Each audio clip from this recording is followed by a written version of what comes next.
This is John Drabinski, and you're listening to the Black Studies Podcast, a series of conversations examining the history of the field. Our conversations engage with a wide range of activists and scholars, senior figures in the field, graduate students, and everyone in between, culture workers and political organizers, in order to explore the cultural and political meaning of Black studies as an area of inquiry and its critical methods. Today's conversation is with Robin Brooks, who teaches in the Department of English at University of Pittsburgh. In addition to a number of scholarly essays and journal publications, she is the author of Class Interruptions, Inequality and Division in African Diasporic Women's Fiction from 2022, and is at work on a book project tentatively entitled Death Proximity, Grief and Emotional Wellness Stories in Black Communities. In this conversation, we discuss the diasporic Black literary tradition, the expansiveness of the field, and the fecundity of mixed methods research for the study of Black life. Good afternoon, Robin. How are you? I am doing great. How are you? I'm doing really well. It's that week between Christmas and New Year's, and so I'm not sure what day it is. I just know my calendar popped up and said, podcast, Robin Brooks. But I'm really excited to have you on the podcast. I really loved your book. I think your research is super interesting. And so I'm really interested to hear your journey into the field of Black studies and how your research fits into the past and future of the field and all of those things, which is just a way of saying, welcome to the Black Studies Podcast, and I really look forward to the conversation. Great. I am looking forward to it as well. Glad to be here. So we'll have a chance, of course, to talk about your vision of the field of Black studies and how you think about your research in relation to it. But wanted to start really with a more personal question, which is just to ask you, what drew you to Black studies? What drew you to the study of Black life in your educational journey, in your family, personal journey, but also what keeps you connected to and what sustains you in relation to this kind of work? You know what? I really appreciate this question because we don't always get to discuss in detail how our personal lives intersect with the academic choices we have made over our careers, right? Seriously, yeah. And so I always knew that I would focus on Black people, on Black life. I was born and raised in Miami, Florida. And Miami has one of the largest Black Caribbean populations in the United States. So even as a young kid, I saw Blackness as global. I saw Blackness as being beyond just the United States of America. And I remember when I was 11 years old, going to middle school, my Spanish language teacher was a Black woman from Venezuela. And then right. And so I was like, oh, this is different. This is surprising. And then I entered into an international baccalaureate magnet program. And so that magnet program, as you can see with its title, is international in scope. So I was always exposed to a world that was bigger than just the community around me.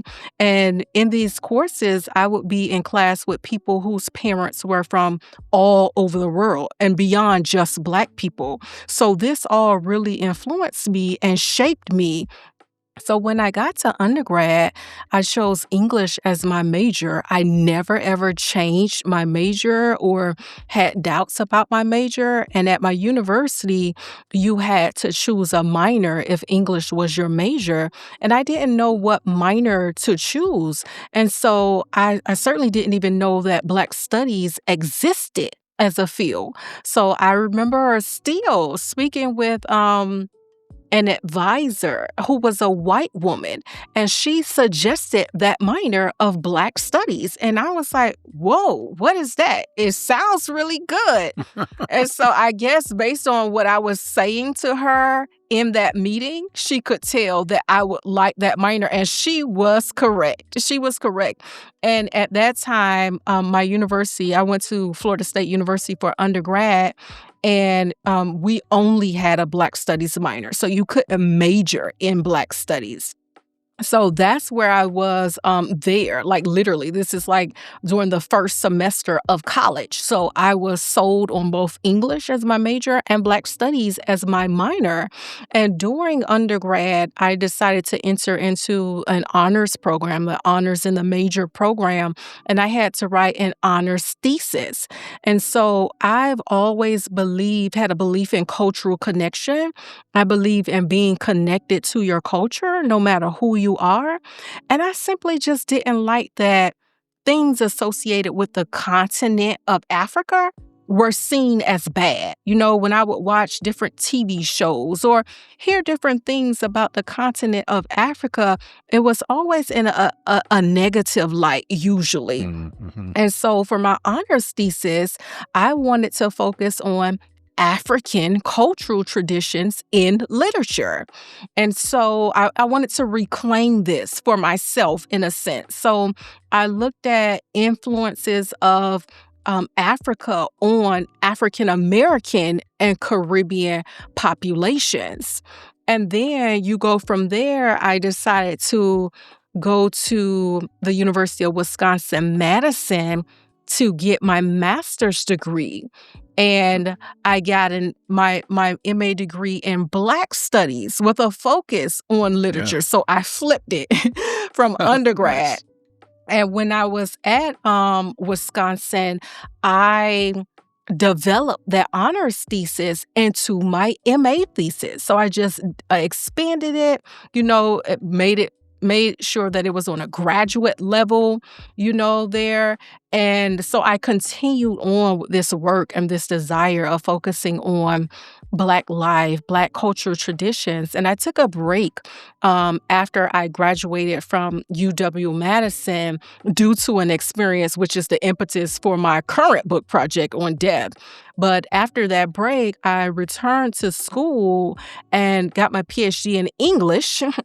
So I did another flip where my focus was on Black literature, and I focused on African American literature and Anglophone or English-speaking Caribbean literature. And I did my dissertation on class or socioeconomic inequality, which turned into my first book, Class Interruptions. And where did this idea come from? I wanted to look at class, the portrayals of class in Black literature, because going back to Miami, once again, class was something I was introduced to as a young girl, being bused to school. We would drive through these different neighborhoods, and I can see that, okay, the people who live over here are not like the people who live in my neighborhood. So even though as a little girl I didn't have a language to say, class differences is what I'm seeing, I knew that differences existed in how people lived, and this was something that I always recognized and noticed throughout my entire life, ever since I was exposed to that as a young girl. So I wanted to research it and study it. And by looking at, class portrayals and dynamics within literature. So the through line, as you can see, is that I've always focused on the lived Black experience and looking at the dynamic and diverse culture of people of African descent and literature. So that's how I got here today. It's amazing. Did you say the very first semester you declared the Black Studies minor as well as the English major, and then all the way through your graduate degrees and current appointments and affiliations and all of that? Yes. And I would say probably That's amazing. probably the first month of my undergraduate school experience, and I never changed to this day. Well, there's such coherence there, and there's no drama in the sense of used to be a physics major who got, bowled over by a Toni Morrison class or something. Like, no, but this is my trajectory. Yeah. I love that. And I just have to say, this is anecdotally, but you mentioned I was actually really struck by that little anecdotal point about your Spanish teacher being a Black woman from Venezuela, and how that just that visual and that pedagogical or classroom situation ends up being a window into the reality of Black life in the Americas, right? Rather than having to have that expanded later on. Yeah, my Spanish teacher in middle school was Senora Jones, which, yes, is Mrs. Jones. So it was kind of the opposite experience. But it's so. I mean, you've had your you've had your thinking and your creativity and thoughtfulness all bound up with Black Studies then from the first month of higher education, which is amazing. And so I'm interested sort of across those years of study and thinking about the field, what that portrait of Black Studies is for you. And I always ask this in the context of its origin point, which was, it had a twin demand at its origin, the field. One of them was the demand by students that there be a place to study the Black intellectual tradition, that disciplines hadn't represented Black life in any kind of adequate way. And so Black Studies was going to be that place where Black literature, history, art, sociology, et cetera, would be housed, and that's where you would go to cultivate that intellectual sensibility. And I think to this day, that's a central part of what Black Studies is, right? The intellectual tradition. But of course, that moment of founding Black Studies in the late 1960s and late early 1970s was the radicalization of Black liberation struggle, in which the boundaries we might sort of habitually hold between study and action, between books and political activism, between campuses and community had really been collapsed, that distinction. And so I think with that comes also this political imperative about a certain kind of politics that Black Studies is committed to. And I think that's with us today. And sometimes I think there's at least a tension and sometimes a lot of conflict between the political and the intellectual portraits of Black Studies and the imperatives that flow from them. So sort of couched in that, although, you could move in any direction you want, obviously, but, what is your portrait? How does it relate to the sort of politics and intellectual life of the tradition? Yeah, I'll answer that in a roundabout way. I think going back to how the discipline of Black studies entered into academia or higher education, it was controversial. There was tension, a great deal of tension around it. And unfortunately, that tension and controversy still exists around the field today within higher education. For me, I see the field of Black studies as a field where we can study um, Black life, right? It's the study of Black life and so many other things concerning what impacts Black people, what Black people produce, what we contribute. And I agree that indeed that Black studies is rooted in Black intellectual traditions as well as in activism. But for me, in terms of the political nature of a political impact and intellectual work or intellectual traditions, I don't see these things as opposites or as separate. So, in other words, I think of it as formal politics and informal or infrapolitics. So basically, they're two sides of the same coin.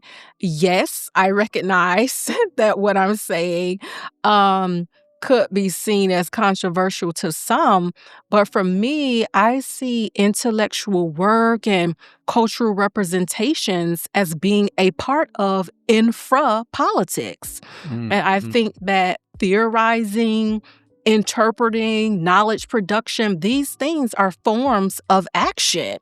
I also think, like, for instance, literature and expressive culture show meaning making, survival, imagination. So I see Black studies as a broad field that covers a lot of territory. And I personally see this as a very positive thing. Um, I think that the field should continue to stay accountable to Black life, which is why I was originally drawn to it, and that it should remain intellectually rigorous. Mm-hmm. So there's almost always a moment in these these conversations where I think the podcast is worth it just for this alone. And that way you entered into this question in terms of framing the political significance of intellectual life, I think is so important. Because, I often think about when my collaborator Ashley and I formulated these questions. This was a question that we thought, oh, this is kind of interesting, intellectual life and politics and the sort of tension between them, and how within a year, right? Because this was early 2024. Within a year, 2025, it just seems like an absurd question, right? It's like actually the existence of Black studies is itself so. It's political enough to have entire legislations targeting it, of course. But the way you deepen that question with this infra-politics, I think, is so important. So, thank you for that. I think that's really insightful and gives a richness to that characterization instead of just thinking about it in terms of, antagonism with a rising sort of white nationalist fascism, also adding, real contour to that. So. That's just a way of saying thank you for that response. That was fantastic. Yeah, of course. And let me ask you about your work then. Your work, you've talked a little bit about it. It's invested in cultural history and literary studies, which goes back to the first month of college, which I love that. I'm going to be fixated on that. Sorry. But that really generates so much insight for Black studies. The culture and literature, and it's really one of the cornerstones of the field, of course. So I'm interested in how your own way of working together cultural history and literary study, how you think that fits in the history of the field of Black studies, but also what the particular kind of work you're doing, how you think it pushes new horizons or pushes boundaries in the field. Yeah, I definitely see literature and cultural history as being very powerful tools. And I love that literature simultaneously engages the past, the present, and the future, and that it can imagine possibilities for the future. But literature was always a part of the struggle. Black studies formalized, as you said, in the 1960s. So during that time, you had the Civil Rights Movement, the Black Power movement, but notably you had the rise of the Black arts movement. And with the Black arts movement, poetry and drama, they were central to the Black arts movement. So literature was always a part of the struggle concerning Black people. Now, my first book and much of my earlier work focused a great deal on fiction. I'm now turning to nonfiction. I'm looking at life writing. So for people who say they want to deal with only reality, I think life writing like memoirs and autobiography are a great place to explore.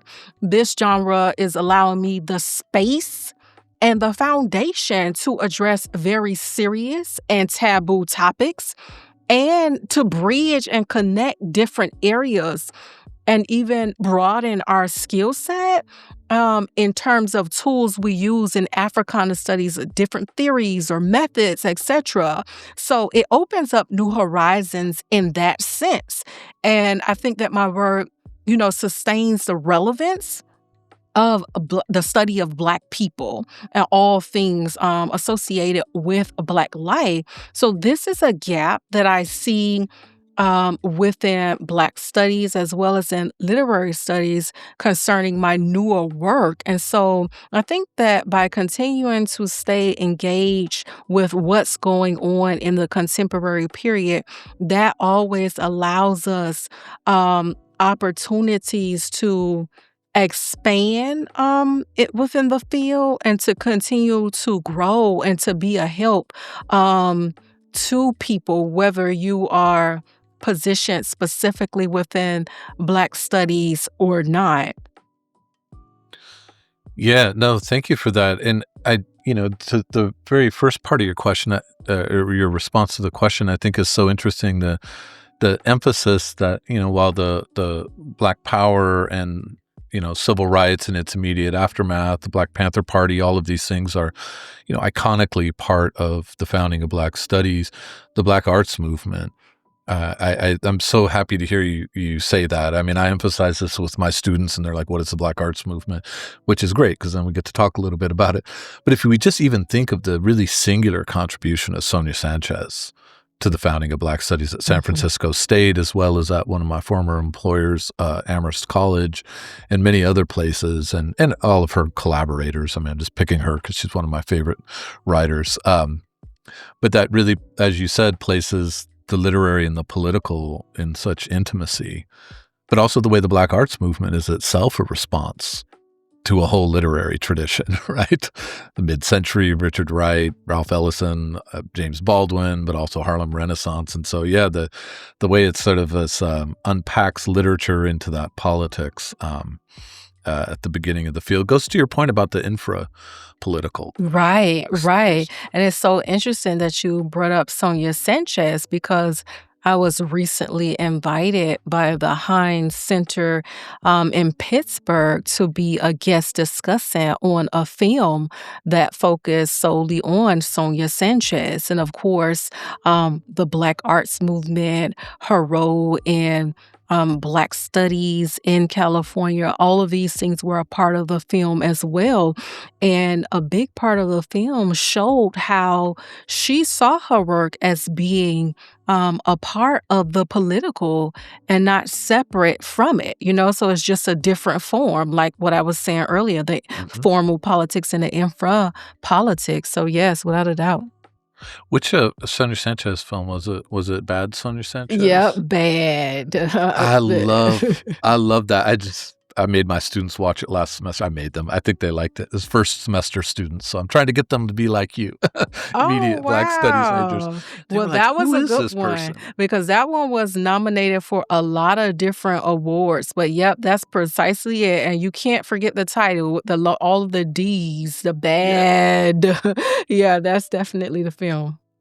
Yeah, there's a moment in that film where she's standing outside the Schomburg talking about the first time she walked in front of it and asked, like, what is this place? It's just a building full of books by and about Black people. And she was like, well, it must be small. And then the librarian or archivist was like, no, come inside, and how that changed her life. I love that. Exactly. If any student listened from Fall 25, Black Culture in the U.S., Tuesday, Thursdays at 2. I know you're sick of hearing this, but it's that moment where it's like the very presence of books can be revolutionary. I love that. And it was an eye-opening moment for her concerning the boundaries that have been placed on Black people in her community. Like while she was growing up through her schooling, she had already had education, a great deal of education before that moment. But yeah, I compared that to the advisor in my undergrad saying to me, what about Black studies as a minor? It's the same thing. I was like, wait, what? That's a field? I can study this? Like, tell me more. So yes, that was a big moment for both me and for Sonia. Yeah. One last thing. I was at Amherst College for, I think, 17, 18 years. And I had an office in Cooper House. And one day, this little 4'11" older woman peeks around the corner. It's Sonia Sanchez into my office.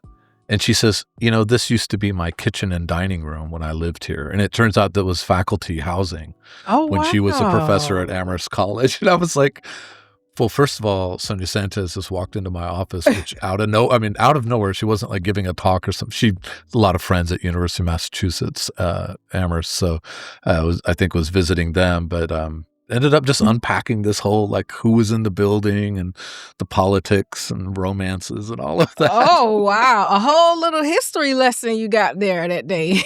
Yeah, she just acted like we knew each other. And I was like, I'm getting some great stories here because of this person. I mean, what can I say? She's one of the great writers of her generation, so she knows how to tell a story. Right.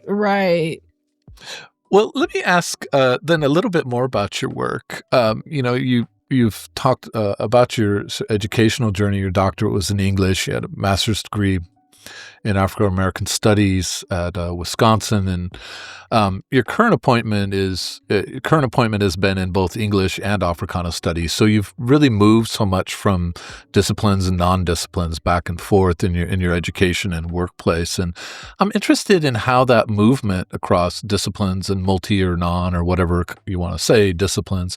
How do you think that movement back and forth between Black Studies and English has impacted how you conceive and execute a research project? But also I'm always interested in how maybe it shapes how you conceive and practice in the classroom. Yeah, so I am a scholar who positions myself across the humanities and social sciences. And as you've noted, I have always been grounded in both literature and Black studies since that first semester of undergrad.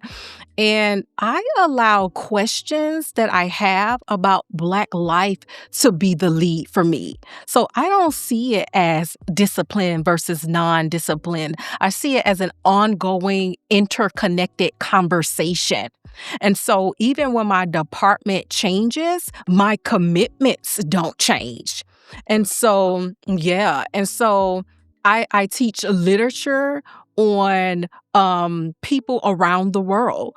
And that's how I see it. I don't see it as a separation in terms of where you are positioned in academia. And I particularly see being in both spaces of literature and Black studies as a big plus. It is a major plus. I have always loved being grounded in both because it has allowed me to think outside the box and expand beyond imposed boundaries. And that fits my personality.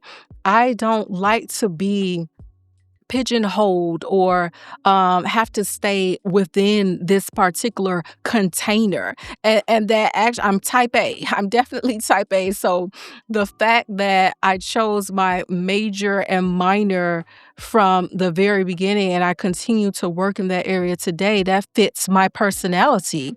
I never wanted to be one of those people who went, oh, I want to try this. No, maybe it's that. I was pretty sure. I had a heavy hunch that this was the direction I was supposed to go in. And I'm glad to say, 2 decades later that, Robin, you were right. This was the direction for you. But I also see my research and teaching. I see my research and teaching as being in constant communication. They inform one another. And I absolutely love to hear my students' ideas and how they tie things in our class to what's going on in contemporary society. I'm someone who is forward looking. And so I think it's always very important to tie our current circumstances to what has happened in the past. So I believe in and how can we use all of this information, both the past and the present, to improve upon things for the future? That's the type of teacher I am. That's the type of scholar I am. And so in my classrooms, a major goal for me is for students to become better informed about the world and to develop the necessary critical thinking skills to help them in being productive world citizens. And so that's how I see things. And I'm looking forward to seeing how AI can help us improve upon these things. I know there's a lot of nervousness right now in higher education about the rise of AI and how are we going to get students to learn and to do their own work and things like that. But like I said, a major goal for me continues to be a focus on the critical thinking skills, these critical thinking abilities of students. And I think that is something that um, I don't want to worry about AI replacing something like that. I want to make sure that I try to do as best as I can to make sure I'm being a part of the party that helps continue to develop these thinking abilities in our students. Yeah, I mean, something like AI shows up very differently in the context or with the presumption of a really, a really robust critical thinking framework and sensibility. AI is less than a solution and more like something that has maybe possibilities, but embraced without that critical thinking is, that's why I think it's so dangerous for, especially for middle school and high school students. But where they're not getting that emphasis on that, how can we get you to think differently about the world, the thing that AI can't duplicate, but also makes AI show up a little differently. Yeah. Yeah, I agree with that. I think it's definitely going to be a difference in the K through 12 system versus higher education level in terms of the impacts of AI. You're right, definitely. As someone who has a ninth grader, this stresses me out on a daily basis. Um, But I want to follow up just a little bit. I mean, you sort of gave a gesture towards your current research project being a very different kind of project than your first book, and I was thinking about that in terms of the first book, as you said, emphasizing fiction, but also this broader sort of cultural history. Um, that I think the book draws on the best of literary study in so many ways because it has a richness to it that's clearly embellished by Black studies sensibilities. But I'm interested if you think that Black studies has opened up possibilities for this new project that maybe a literary training per se doesn't really open up, or do you think it still draws really deeply on that literary? Yeah, so one thing, like I said, about fitting outside of the box. So I love that Black Studies allows me to continue to position myself as a person who is not confined by traditional disciplinary constraints or restraints concerning or what a scholar in XYZ field should or should not be doing.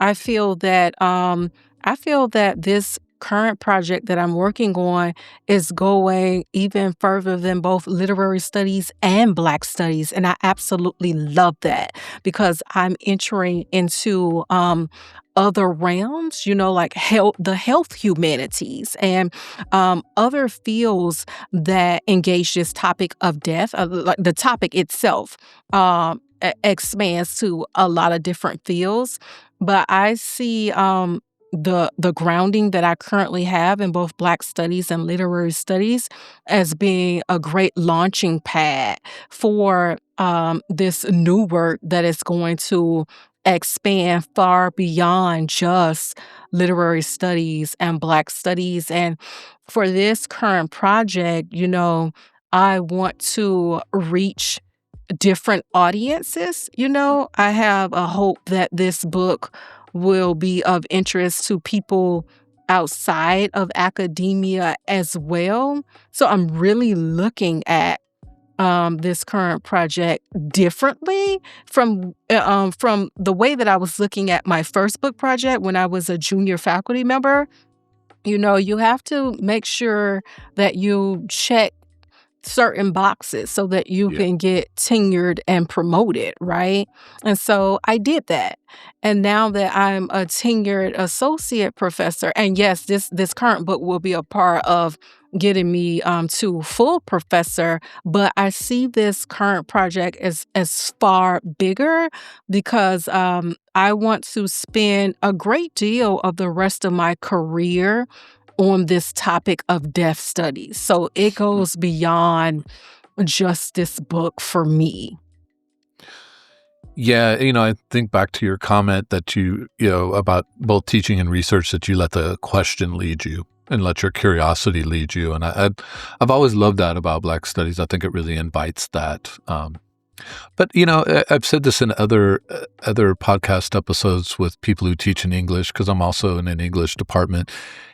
Many English departments these days are closer to area studies than disciplines. I think they really encourage that kind of, letting the question lead you into, as you say, like sort of health humanities, as well as memoir or something that would be central to something like English. So, but Yes, yes. I love how the field of English has evolved over the past couple of decades. Like what my professors were doing when I was in undergrad is a bit different from what professors in English departments are doing today. I love the fact that the field has recognized that it has had to evolve and grow, because there are so many attacks on the humanities, right?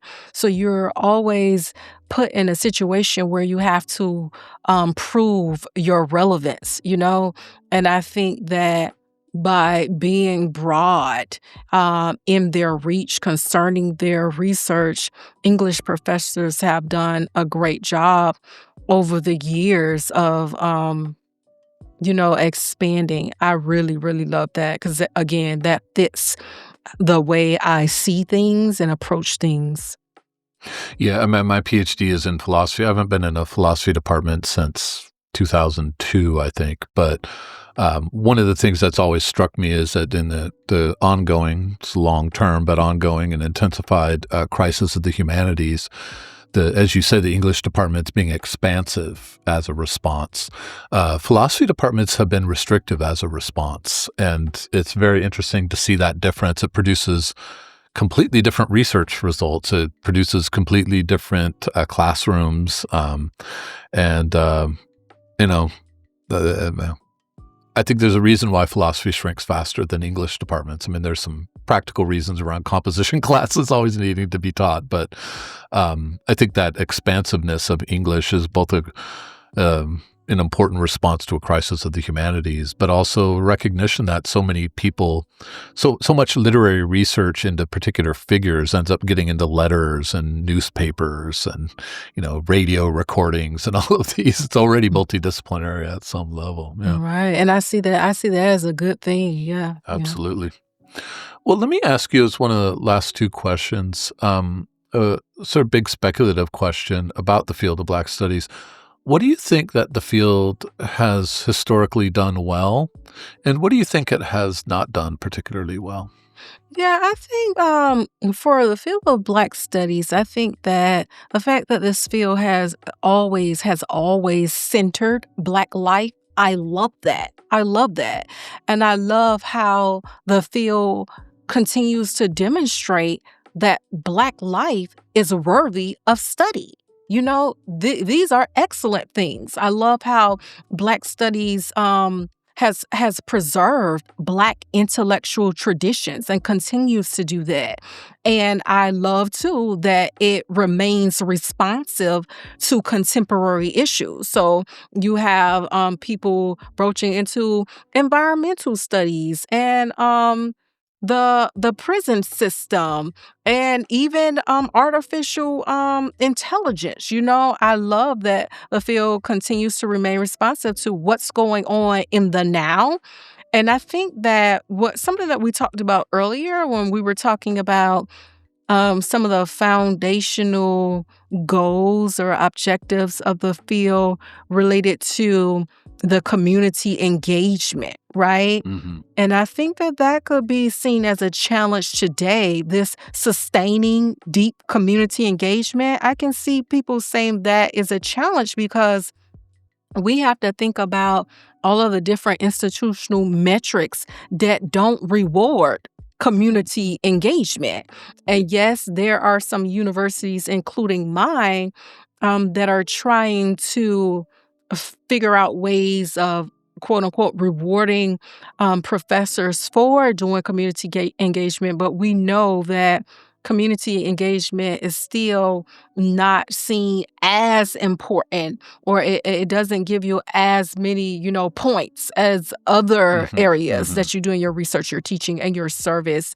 And I think that is something that, so I don't see this critique necessarily as a failure. I see it as an opportunity, a reminder for us to figure out ways in which we can bring the community in.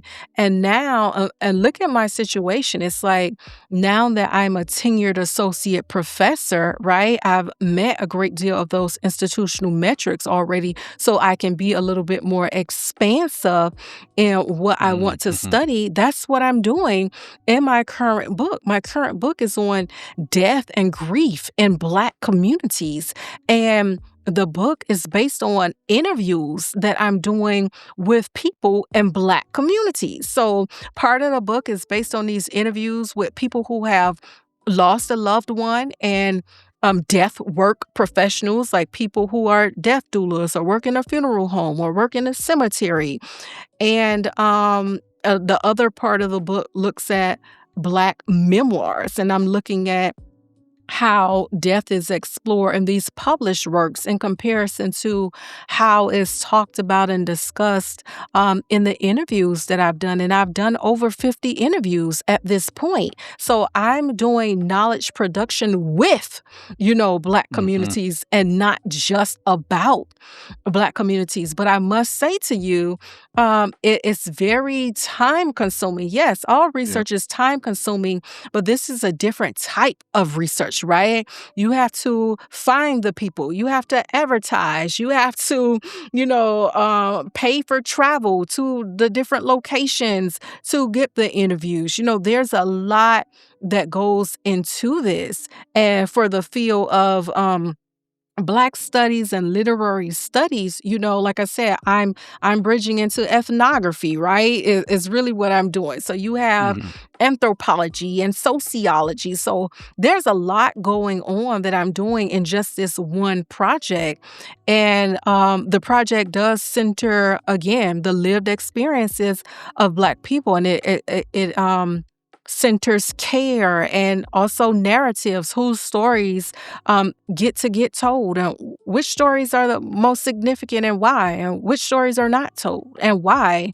But I think that this engagement that I'm doing with the community is a good way to, kind of push back towards those critiques of the field of Black studies as losing a part of its original mission of reaching out to different communities. So, and yes, the field of Black studies does address death in some instances, but it's not centered. So my work is addressing that gap, but also engaging with this critique on, the lack of community interaction and involvement.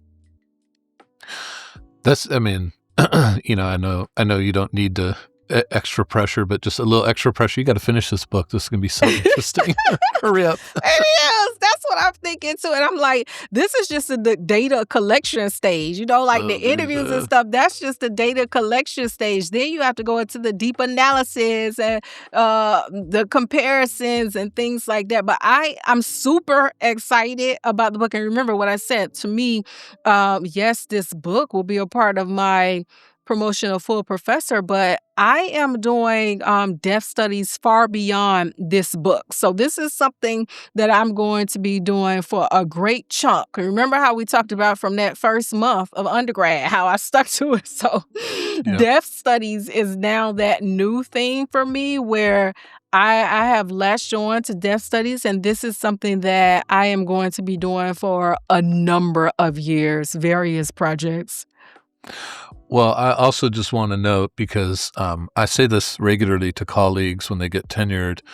I say, one of the things about tenure is it is an invitation. It's not a requirement, but an invitation to reinvent yourself and to pursue those things that may have seemed like a side or passion project and would require all that work of reinvention. But that's part of what's thrilling about tenure is, as you said, when you said, I wrote my first book and it was meeting the requirements of a tenurable case. And those things are important. I never want to, no one would ever downplay that. But tenure is that moment to reinvent yourself. So I'm always happy when I hear reinvention stories, which is also a way of saying I reinvented myself at a certain point. And so I love reinvention stories. And I look forward to that. I think, thinking about death and Black life together in a way that's um, not entirely around, police violence, death Right. penalty, and lynching is really Right. important. I mean, those things are incredibly important. Obviously, Right. they ground our political culture in so many ways. But these other dimensions, as you said, the lived experience of death in Black communities, this is really important stuff. So yeah, hurry up and write the book. I am. And you hit the nail on the head because that's exactly what I said. I'm like, let's talk about the death that doesn't make it to the 5 o'clock news. Black people are experiencing death in their lives far beyond those that get in the media and circulated all around the world. And so and the things that are, it's like a spectacular event. People are just watching it like it's some type of I don't know, entertainment, unfortunately, in some instances. But I'm like, no, let's move beyond, spectacles and things like that. And let's look at this even further. But you're right. Of course, my introduction will acknowledge, the horrid history of lynching and the continued, police violence and things like that. But that is not the center of this book. Yeah, just anecdotally, just to because I find this so interesting, so I'm taking us on a side route.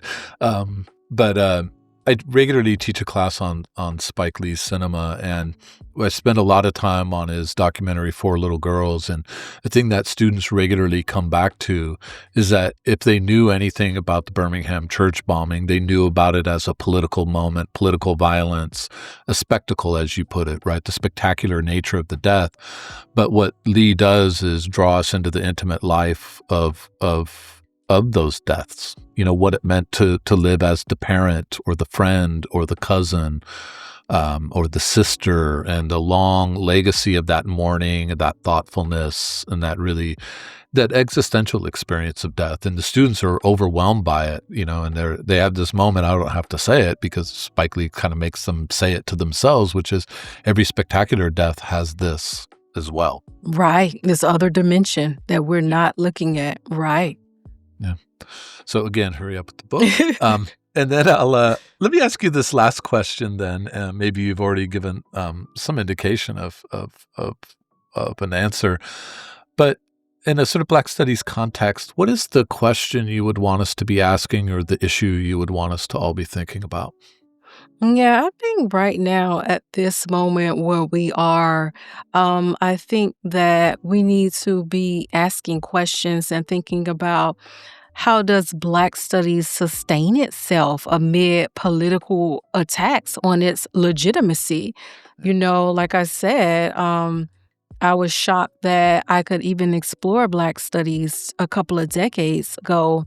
Now I'm in a situation where I am the person in the classroom engaging with and discussing Black studies from another perspective. And I'm faced with the reality of people trying to get rid of its existence. And I think that we have to do some hard work right now. We have to think about, well, how do we articulate its value beyond one group? Because Black studies, theories and tools and methods have been used far beyond just the field of Black studies. And there are people who are part of Black studies that are not a people of African descent. So the field is important to not only just Black people, but the field is important to the global study of people, right? So it goes beyond one group. And I think that studying Black life deepens our historical understanding as people in the United States of America, as people who are part of this world community. I think that it deepens our ethical reasoning and thoughts, and deepens how our understanding of how societies function. I don't think that we can just easily delete Black people or Black studies and say, okay, this is a new cleaned up version. It's like, no, that's not accurate history, right? These people exist and they will continue to exist. And that's my desire that for the field, that it continues to exist. And, you know, institutions must ask some tough questions, and they are faced now with, questions like, well, what knowledge is worth protecting? What gets supported or what gets funding when it's uncomfortable? Without a doubt, we are in a very uncomfortable moment. For many of us, this is new in terms of the extreme push to completely eliminate Black studies and all such things that are called area studies. Of course, there are always attacks and there have always been attacks. But this is different when this is different when you're at a university where they have to change the name of whole offices, where they have to get rid of different student groups. They have to get rid of certain awards, even anything that says, DEI and things like that. This is a different iteration of those types of attacks, and is calling for us to be different. But again, I just want to emphasize that fields like Black studies, they help us to understand the shared human experience that we have, and that I do think that its future depends on, our defense of it, its visibility, and the continued rigor of the field. Thank you so much for that. That's such a perfect place for us to wrap up. And that's, the thing that I agree, it's got to be on all of our minds, not just for a paycheck, but as you said, for the sake of actually understanding the world and understanding humanity, understanding history. So thank you for that comment, but also the depth that you with which you addressed it. And just thank you for this conversation. It's been really interesting, really thoughtful. It's going to be a wonderful contribution to the series. I really appreciate it so much, Robin. Oh, thank you so much. I really enjoyed chatting with you, and I appreciate the podcast. Oh, thank you. I'm glad that you do. It's a lot of work, but it's a labor of real love. So I'm glad when people listen and enjoy. So, well, have a great rest of your day and into the new year. Thank you. Thank you. You too. All right. Bye-bye. Bye-bye.